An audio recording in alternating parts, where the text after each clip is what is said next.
Good morning everyone. This message to my nephew, Ronel Balanlay. Happy birthday. Mapakabait ka na, 30 years old ka na. Binata ka na, 30 years old ka na. Mapakabait ka na. Happy birthday sa'yo. Karawan mo ngayon. Happy birthday. And enjoy ka sa birthday mo. Bumili ka na lang ng cake mo. May pera ka naman na natanggap. Ayan, pang cake mo yan. Mura lang naman yung cake. 300 lang, 200, meron na.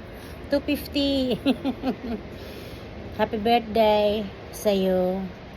Thank you so much sa pagpapalo sa akin.